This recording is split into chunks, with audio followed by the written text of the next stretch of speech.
요한복음 8장 한번 보겠습니다. 요한복음 8장. 제가 가지고 있는 성경으로는 신약 쪽이에요. 구약 아니고 신약의 157쪽이에요. 157쪽.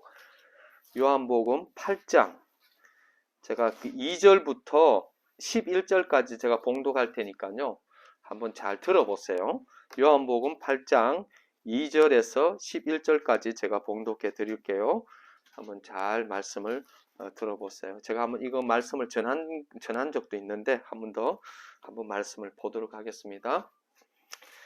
아침에 다시 성전으로 들어오시니 백성이 다 나오는지라 앉으사 그들을 가르치시더니 서기관들과 바리새인들이 음행 중에 잡힌 여자를 끌고 와서 가운데 세우고 예수께 말하되 선생이여 이 여자가 간음하다가 현장에서 잡혔나이다.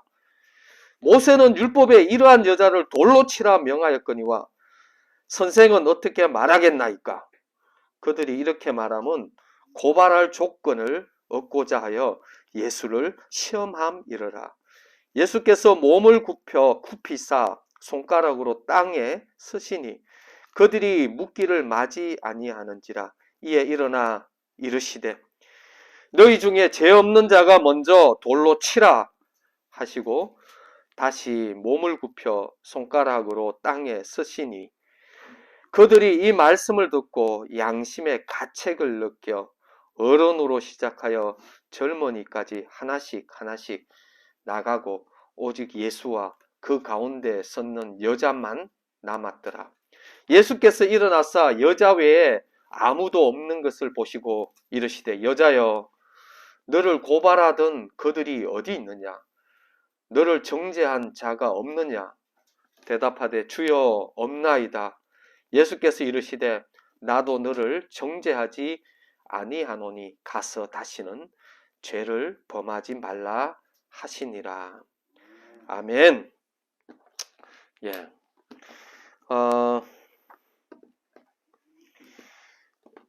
율법에 의하면은 이 음행한 자는요 돌로 쳐 죽이게 되어 있습니다. 근데 이제 예수님께서 항상 오셔서 뭔 얘기를 하냐니까 은혜의 해, 죄 용서에 대해서 예수님이 이제 얘기를 하셨어요. 그런데 이 사두개인들과 이 바리새인들이 예수님을 시험하려고 그래 우리가 직접 이 죄인을 데려와 가지고 사랑을 외치는 용서를 외치는 저 예수가 죽이라 하는지 살라 하는지 법을 어기는지 안 어기는지 율법을 어기는지 안 어기는지 한번 보자 이렇게 해가지고요 아마 계획을 짠 것 같아요. 그래가지고 뭐 이렇게 모략을 했는지 아니면 그냥 이렇게 어디서 그런 여자를 알고 그렇게 현장에서 이렇게 잡혔는지를 모르겠지만은 말씀에 보면은 6절에 보면 이렇게 그들이 이렇게 말하면 고발할 조건을 얻고자 하여 예수를 시험함이러라. 예수를 시험하려고. 그래서 음행하는 현장에서 여자를 잡았어요. 웃기는 것은 그 남자 놈은 어디 갔는지 모르겠어요. 그 남자 놈도 이게 잡아와서 이게 도로 쳐야 되는데 남자 놈은 없고 여자만 잡혀온 거예요. 예?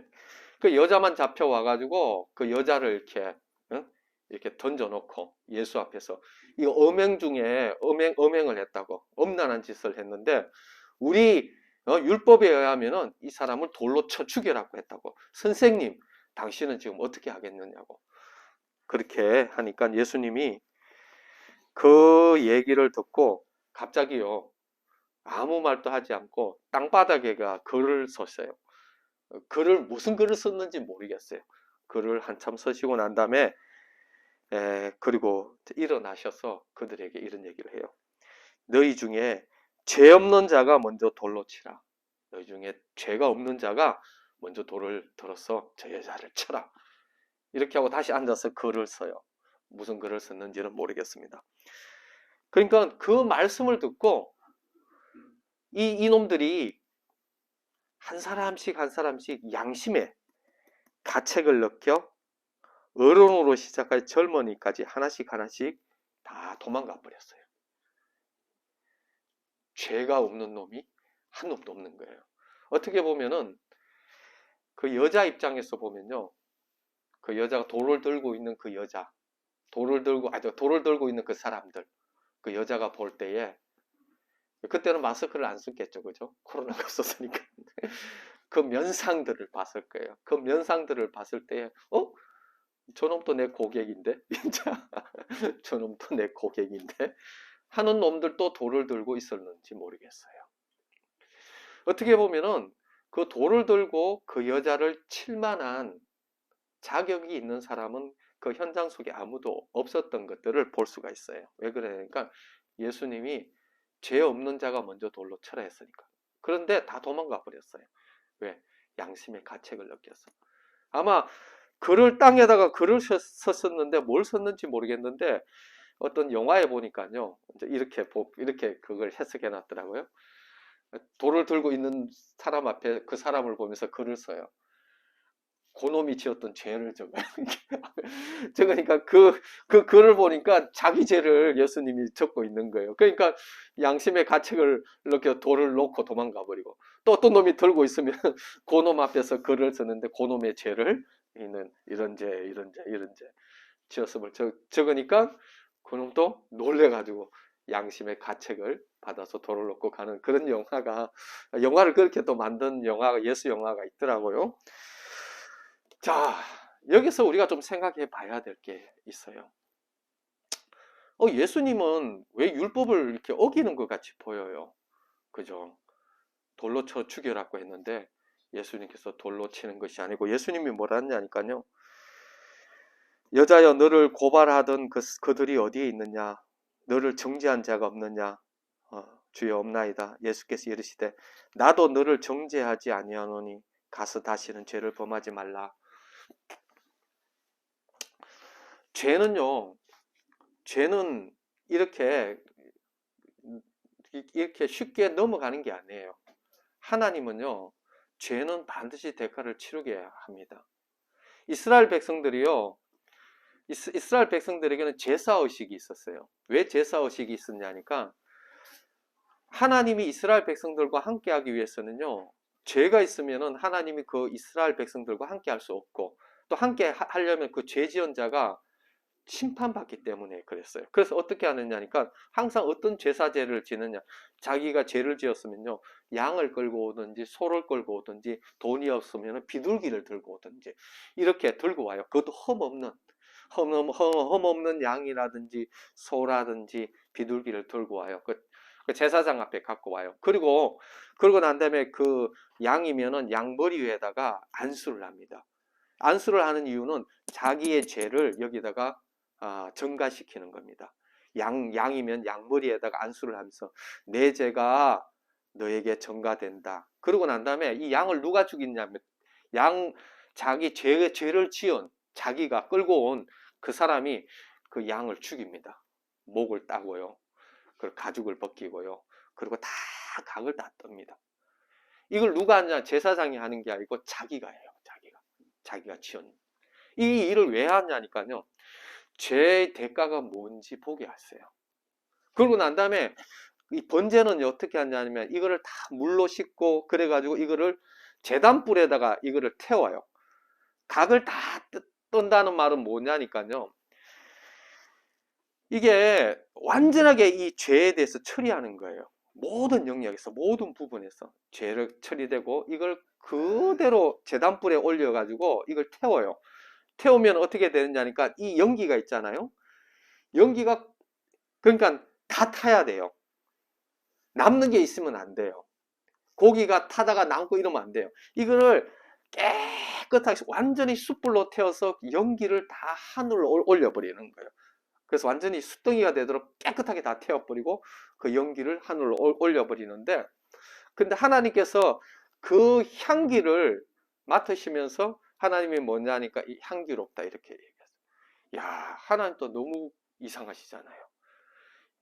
이게 완전히 이렇게 도축하는 거거든요. 완전히 그 제사장의 그 성전은요, 도축장이에요, 도축장.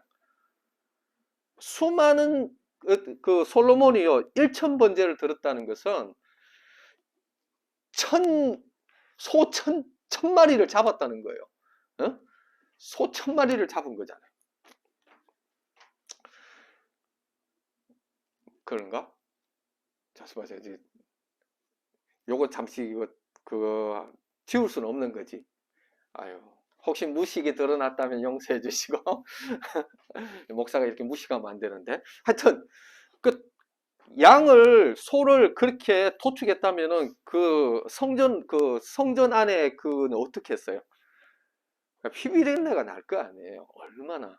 그리고 그걸 다 태울 때 연기로 올라간다면은 정말 이게 무진장하잖아요. 그만큼 이스라엘 백성들에게 뭘 보여주느냐니까 죄의 심각성을 보여주는 거예요. 우리는요, 죄 짓고도 별로 심각하지 않아요. 그러나 이스라엘 백성들은요, 그 죄가 자기가 직접 그 죄의 대가를 치르기 위해서 직접 찌를 때 어떻게 해요? 희생당하잖아요. 한번 생각해서 소를 한 마리 잡으려고 할 때 소가 쉽게 죽을까요?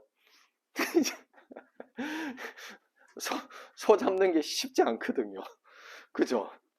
예? 소를 잡을 때에 이게 뭐 이렇게 한번 확 제대로 한 번만 이렇게 찔러야 되는데 이게 제대로 못 찌르면요 이게 골치 아파요. 어? 난리치고 이렇게 저희 아버님하고 어머님이요 그 닭 한 마리 잡으려고 어디 가서 시장에 가서 닭을 한 마리 사오셨어요. 그래가지고 처음 닭을 잡는 거예요. 이 닭을 어떻게 잡는지 뭐 목을 이렇게 비틀니까 계속 돌렸대요. 그런데도 안 죽대요, 이 닭이. 그래서 칼을 가지고 아 이거 너무 낭자한데 칼을 가지고 닭머리를 탁 쳤어요. 근데 이 닭이 머리 없는 닭이 막 날아다니면서 그 피를 뿌리고 닭 잡는다고 쫓아다니고 했던 제 어렸을 때 기억이 나거든요. 그 한 마리 잡는 것도 생명을 한 마리 잡는 것도 쉽지 않는데 그 큰 소를 잡는다든지 양은 그래도 잘 죽어요. 그렇게 할 때에 그 죄의 대가가 어떤 것인지 알거든요. 하나님은요 죄를 절대 용서하지 않는 겁니다. 그런데 왜 예수님께서는 이 여자에 대해서 음행을 했거든요. 음행을 했으면 심판을 받아야 돼요. 심판을 받아야 되는데 예수님이 나도 너를 정죄하지 아니한다. 가서 다시는 죄를 범하지 말라 이렇게 얘기하거든요. 아니, 너무 모순이잖아요. 어? 이게 왜 예수님께서 이렇게 얘기하시느냐니까요. 간단해요. 예수님께서요. 이 여자를 위해서 십자가를 못 박혀 돌아가셨어요. 이 여자를 용서할 수 있는 이유는 예수님께서 그 여자를 위해서 대가를 치르세요. 누구로? 자기 몸으로 대가를 치르십니다. 그래서 용서를 하시는 거예요. 사람들이 이것을 보고 예수님이 쉽게 그냥 뭐 쉽게 말로만 용서하네 뭐 이렇게 생각하는 사람도 있는데 그렇지 않습니다. 예수님께서 그 여자를 용서하시는 것은 이미 예수님께서 그 여자를 위해서 십자가에 못 박혀 죽고 자기가 그 대가를 치를 것을 주님이 아셨기 때문에 그래서 그 여자를 용서해 주시는 거거든요. 예수님에게는요 두 가지 게 있어요. 좀 저는 그림을 간단하게 좀 더 그려야 되는데 짠! 산을 두 개 그릴게요.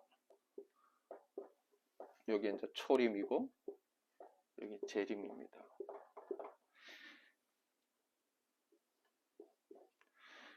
사람들이 유대인들이 성경을 보면요 이렇게 유대인들이 성경을 보면은 뭐가 보이냐 그러니까 이렇게 앞에서 보면요 옆에서 보면 이런데 앞에서 보면 이래요. 앞에서 보면 큰 산이 하나 있고 또 이렇게 산이 이렇게 하나 있어요. 이게 산인데 요건 초림인데 뒤에는 이제 재림이거든요. 그런데 그러다 보니까 이게 똑같이 하나로 보여요. 이게 하나로. 그런데 옆에서 보면요 하나가 있는 게 아니라 공간이 있어요. 공간이 있는데 앞에서 보면 공간이 없이 이렇게만 보여요. 이게 뭐냐면 이 재림이에요. 이게 크게 보이는 게 재림이에요. 근데 이 안에 작게 보이는 게 이 초림이거든요. 근데 초림은 잘 안 보여요. 그냥 하나로 그냥 크게 보일 뿐이에요. 초림이라는 게 뭐냐니까 예수님이 이 땅에 육체를 입고 오신 것, 예수 그리스도께서 이 땅에 육체로 오신 거예요. 그리고 난 다음에 예수님이 오셔서 십자가에 못 박혀 죽으시고요. 3일 만에, 우리 신앙 고백했잖아요. 3일 만에 부활하셔서 하늘의 우편에 앉아 계세요. 하나님 우편에 앉아 계시다가 재림 때에 오세요. 오시는데 뭐로 왔죠? 심판주로 오십니다. 심판주로 오시고 왕으로 오십니다. 왕으로 오셔서 이 땅의 모든 민족들을 심판하시고 이때 이제 천년 왕국을 이때 이제 사단도 이렇게 무적행인가 그게 가두어 버려요. 사단도 가두고 거짓 선지자들도 이렇게 다 가두게 되고 많은 민족들도 심판을 받게 되어지고 그러면서 한 천년 왕국 이게 천년 왕국은 이 땅에서 이루어지는 천년 왕국이 이제 있다고 하거든요. 근데 유대인들은 뭘 보느냐니까 초림은 잘 안 보이는데 이 재림의 사상을 유대인들은 봤죠. 그러다 보니까 유대인들은 어떤 예수 그리스도를 기다렸냐니까요. 심판하실 예수님을 기다렸어요. 왕으로 오실 예수님만 보인 거예요. 이 땅에 와가지고 이 땅을 심판하고 이 모든 민족을 심판하시며 왕으로 오셔서 이 땅에 하나님의 왕국을 실제 이 땅 가운데 이루실 이 메시아만 기다렸던 거죠. 그러다 보니까 실제로 예수님이 오셨을 때 유대인들이 이 초림의 예수를 잘 이해하지 못했어요. 이 예수님은 어떤 예수님이냐니까 왜 예수님이 오셨냐니까 이때는 구원자로 오시는 거예요. 구원자. 어떻게 보면요. 구원자는 무슨 구원자가 되느냐니까요. 자기가 하나님의 죽임당한 어린 양. 자기가 대신 우리를 위해서 심판받아서 우리에게 구원의 기회를 주는 은혜에 공짜로 은혜라는 것이 받을 자격이 하나도 없는데 그냥 공짜로 주시는 하나님의 선물이 은혜거든요. 은혜의 해. 그러니까 유대인들은요. 앞에서 보니까 바로 주님이 심판할 줄 알았는데 주님께서 먼저 심판하기 전에 주님께서 우리에게 구원의 기회를 주시는 거예요. 은혜의 기회를 주시고 구원의 기회를 우리에게 열어주시는 거. 그러고 난 다음에 주님이 어떻게 해요? 심판주로 오시는데 이 기간이 지금 주님이 오신 지 지금 2022년도잖아요. 주님이 여기가 AD와 BC로 나누거든요. 여기가 BC가 됐구나. BC고 여기가 AD잖아요. BC라는 것이 Before Christ. Before Christ라는 것은 예수님이 오기지 크라이스트가 오기 전이라는 거든.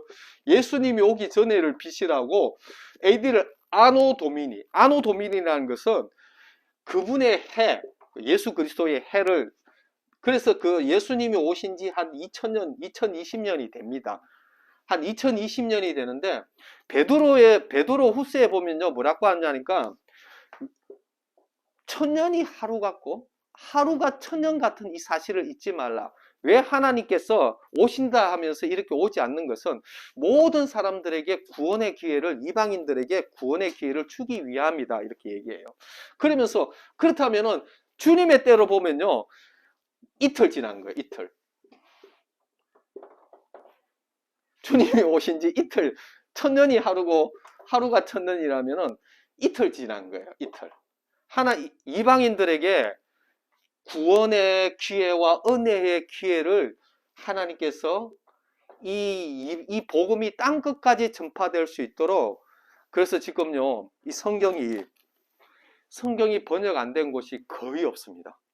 땅끝까지 거의 다 성경이 전파되어졌고 선교사가 다 땅끝까지 다 이 복음이 기본적으로 다 전파되어져 있어요. 복음이 거의 안 들어간 곳이 없습니다.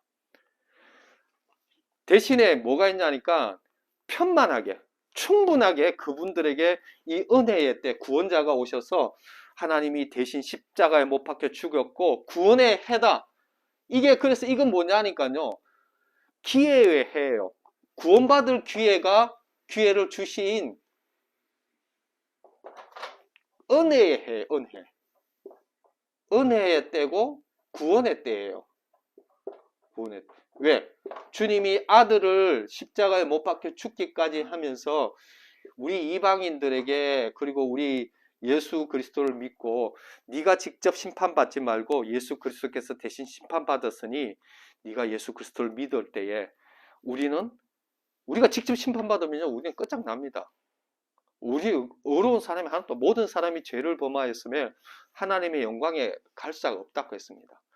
근데 우리가 예수 그리스도를 믿으면 어떻게 해요?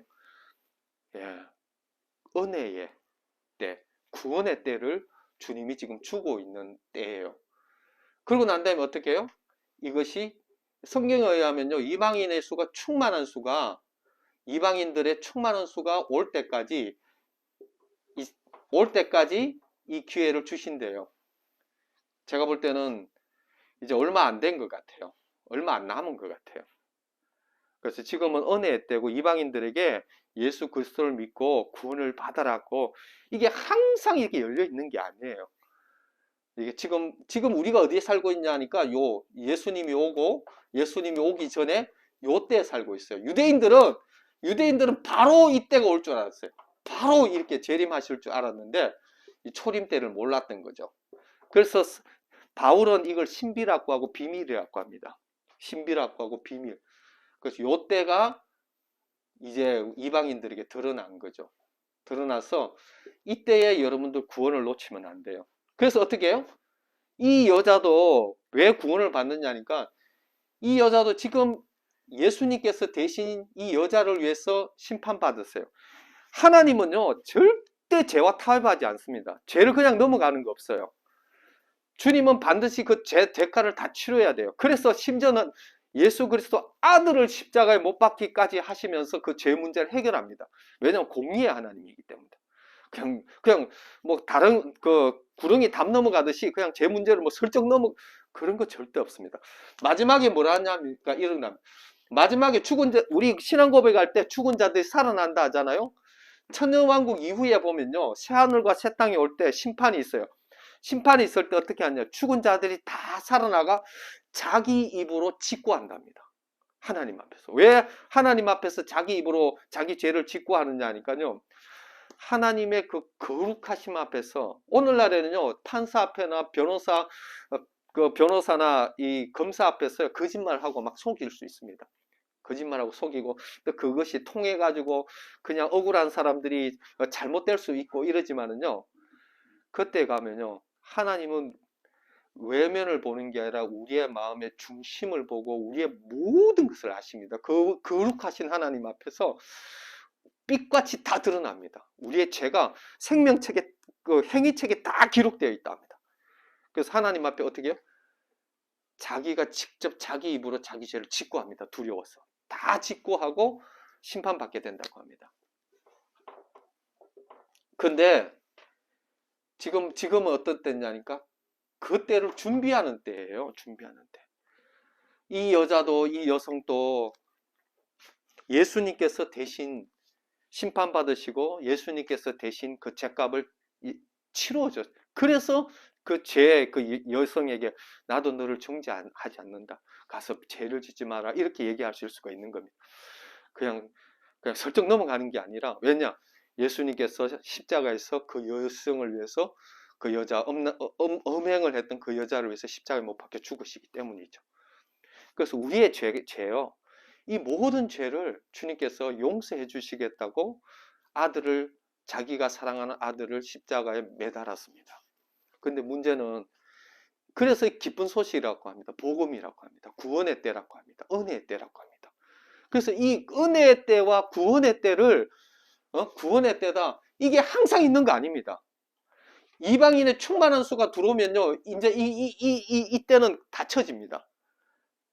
이때를 놓치면 안 돼요. 그래서 복음이다 해서 이게 땅끝까지 이 복음이 전파되어진 겁니다. 우리 한국에 이 복음이 들어오려고요, 이 한국에 복음이 들어오려고 수많은 선교사들이 죽었어요. 대동강변에서 토마스 선교사가요, 이 참수형을 당하고, 수많은 사람들이, 저기 그 합청동에 가면 절두산이 있습니다. 절두산이 뭐냐니까 이 대가리 머리 넣는 곳이 있더라고요. 머리를 딱 집어넣고 칼로 딱 잘라버리면 대가리가 똘똘 굴러가지고 그 절벽 위로 떨어지도록 해놓은 게 있어요. 그래서 예수 믿는다면요, 그때 흥성대원군 이렇게 세국 정치할 때요, 막 다 목 잘라 죽이고 그랬거든요. 우리 한국에 수많은 사람들이 죽었고, 선교사들도요, 이 이런 복음 하나, 예수 그리스도가 당신을 위해서 십자가에 못 박혀 죽었습니다. 우리가 구원의 때입니다. 은혜의 때입니다. 이때 은혜를 받아야 됩니다. 하나님의 아들이 유대인에 그렇게 기다리고 있던 그분이 바로 심판주로 오는 것이 아니라 우리에게 은혜와 구원의 기회를 주셨습니다 라고 이걸 땅끝까지 했는데, 사실 거기서 보면 우리가 땅끝이에요. 극동이거든요. 우리나라 위에 더 갈 데가 없어요. 바다입니다. 그 땅끝까지 이 복음이 우리에게까지 전해졌던 거예요.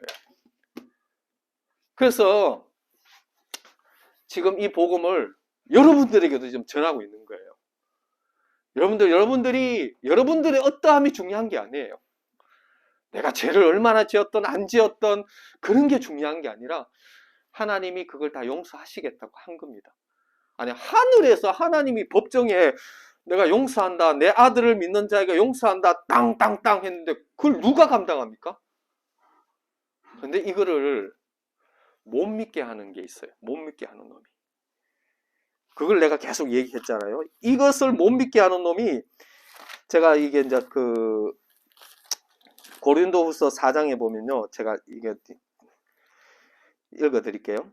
만일 우리의 복음이 가리웠으면 망하는 자들에게 가려진 것이다. 이게 뭐 복음이 가려워졌다는 거예요. 보이지 않게. 이 복음에 이걸 얘기해도 못 알아듣는다는 거예요. 왜 그러냐면 못 알아듣는 사람은 망하게 된다는 거예요. 그 중에 이 세상 신이 믿지 아니하는 자들의 마음을 혼미하게 하여 그리스도의 영광의 복음의 광채가 비치지 못하게 하느니 그리스도는 하나님의 형상이다. 이 세상의 신이 마음을 혼미케 해가지고 못 믿게 하고 예수 그리스도의 하나님의 은혜를 못 믿게 하는 이유가 뭐냐? 그 사람 망하게 됩니다. 큰일 납니다. 자기가 직접 자기 의로 하나님 앞에 나가야 되는데, 예? 자기 죄값을 자기가 담당해야 되는데, 대신 양이 죽고, 대신 어떻게 보면 대신 하나님의 아들 예수 그리스도가 나의 죄를 위해서 죽고 용서를 받는 것 없이 이제 하나님 앞에 가면은 자기 죄를 자기가 담당해야 되는데, 그 거룩하신 하나님 앞에서요, 자기가 그 자기 죄값 담당 못합니다. 바로 심판입니다. 큰일 납니다. 근데 나의 죄를 예수님이 대신 담당해 주셨으니 얼마나 안심입니까? 얼마나 감사합니까? 그거를 내 말이 아니고 이 성경에다가 여기다가 못 알아들을까 싶어서 가득 채워놨어요. 그리고 계속 반복해서 하나님께서 계속 반복해서 이런 사람 세워가지고 계속 얘기하는데 지겹도록 귀에 닦지가 않도록 그냥 계속 반복해서 얘기해 주시고 또 얘기해 주시고 또 얘기해 주시고, 그게 하나님의 자비입니다. 하나님의 은혜고요. 여러분들 죽을 때요, 제 아내가 그러더라고요. 딸을 이제 셋째까지 낳았는데 셋째가 제왕절개했기 때문에 굉장히 위험했거든요. 그때 딱 죽음 앞에 서더라는 거예요. 아, 나 죽을 수도 있겠다. 죽을 수도 있겠다 생각하니까요, 나를 책임질 사람이 없대요. 나를 사랑하는 남편도 어느 누구도, 엄마도 가족들도 내가 죽었을 때 나를 책임질 사람이 없다는 거예요. 근데 딱 한 분이 있더라는 거예요. 내가 죽었을 때 나를 책임질 분은 바로 내 죄값을 담당하신 예수 그리스도, 그분밖에 없더라는 거예요. 그래서 안전하더라는 거죠. 예수 그리스도 때문에 내가 안전하구나. 그래서 기독교라는 것은요, 뭐 윤리 도덕 뭐 이런 걸 하라고 하는 게 아니에요. 기독교라는 것은 구원받으라는 거예요. 죄로부터 용서를 받고 구원받으라는 것이, 그것이 가장 중요하고, 그 구원받은 인생으로 살아라. 이게 이제 기독교의 아주 중요한 교리입니다. 그래서 말씀을 이제 정리하겠습니다. 여러분들을 위해서요, 예수님께서 대신 죗값을 치르셨습니다. 얼마나 감사한지 모르겠습니다. 그분을 믿으실 때 지금 구원의 때입니다. 이거 제가 볼 때 얼마 안 남았어요. 얼마 안 남았습니다. 그 예수 그리스도를 믿으시고 나를 위해서 십자가에 못 박혔습니다 라는 것을, 이거는 내 말이 아니고 성경의 말이고 진리입니다. 마음대로 믿어서는 안 돼요. 내가 믿고 싶은 거 믿어서도 안 돼요. 진리를 믿어야 돼요. 내 생각을 믿어서도 안 되고, 내가 그냥 뭐 철학 이런 거 믿을 필요도 없어요. 하나님께서 얘기하신 하나님의 진리를 믿어야 됩니다. 그 다음에 믿음이라는 것은요, 아까도 그 아침에도 얘기했지만, 믿음이라는 것은 진리를 믿는 거예요. 그리고 이거 성경입니다 이렇게 해가지고 이거 믿을 필요 없어요. 이건 보면 되는 성경인 줄 아는 거예요. 근데 이런 진리는요, 우리 수준으로 이해할 수 없기 때문에, 하나님의 말씀이고 진리이기 때문에 그래서 믿음이 필요한 것입니다. 하나님의 말씀을 신뢰하고 믿음, 내 생각과 내 주관을 믿는 것이 아니라 그것을 믿으셔서 구원받는 여러분들 되시기를 축원합니다. 이게 안 들려지면요, 큰일 납니다. 이게 무슨 소리인지 모르면은 이게 큰일 납니다. 우리 인생 하나님이 다 구원해 놓으시고 주님께서 다 죄를 용서해 주셨는데, 그 죄 용서의 은혜를 못 누린다면 이것만큼이나 불쌍한 인생은 우리에게는 없습니다. 그래서 꼭 여러분들의 어떠함이 중요하지 않습니다. 꼭 예수 그리스도를 믿고 구원을 얻으시는 여러분들 되시기를 예수 그리스도의 이름으로 축원드립니다. 한번 기도하겠습니다. 하나님 아버지 감사합니다. 구원자 되시는 예수 그리스도, 십자가에서 대신 우리를 위해서 십자가 못 박혀 죽기까지 사랑하시고 우리의 죄를 용서하시고, 우리가 하나님 앞에서 죄인으로 서는 것이 아니라 주님이 대신 심판받으시고 우리가 하나님의 자녀로 설 수 있도록 다 십자가의 복음으로 다 조치해 주신 우리 주 예수 그리스도께 감사합니다. 내가 그리스도와 함께 십자가에 못 박혔나니 그런즉 이제는 내가 산 것이 아니요 내 안에 그리스도께서 사시는 것이라. 그렇습니다. 새 생명 그리스도 안에서 이전 것은 지나갔으니 보라 새 것이 되었도다 하신 것 같이, 예수 그리스도의 십자가를 믿을 때에, 내 죄가 용서받을 때에 주님 우리는 새로운 피조물이 되고 성령님께서 우리 가운데 오셔서 하나님, 우리의 이 땅의 것이 아니라 하나님의 것, 하늘의 아버지의 것들을 깨닫게 해주시고 알게 해주시고 하는 그 은혜를 주님 우리에게 주시옵소서. 주님 감사합니다. 주님, 우리가 주님에게 그토록 부탁해야 될 텐데 주님 우리의 죄를 위해서 주님이 어떻게 손써 주십시오라고 부탁해야 되는데도 불구하고 주님이 직접 다 해결하시고, 야 내가 다 해결했으니 내 아들들아 믿으라고 주님이 부탁하니 저 송구합니다. 주님, 그런데 이 복음을 믿지 않는, 또 복음을 모르는 수많은 영혼들을 주님 불쌍히 여겨주시고 이 복음이 다 들려지고 깨달아질 수 있도록 은혜를 베풀어 주십시오. 예수 그리스도의 이름으로 기도드립니다.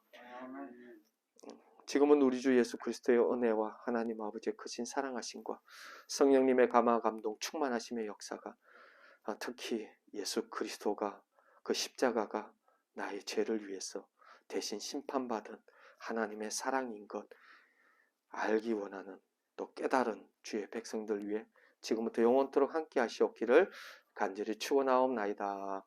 아멘.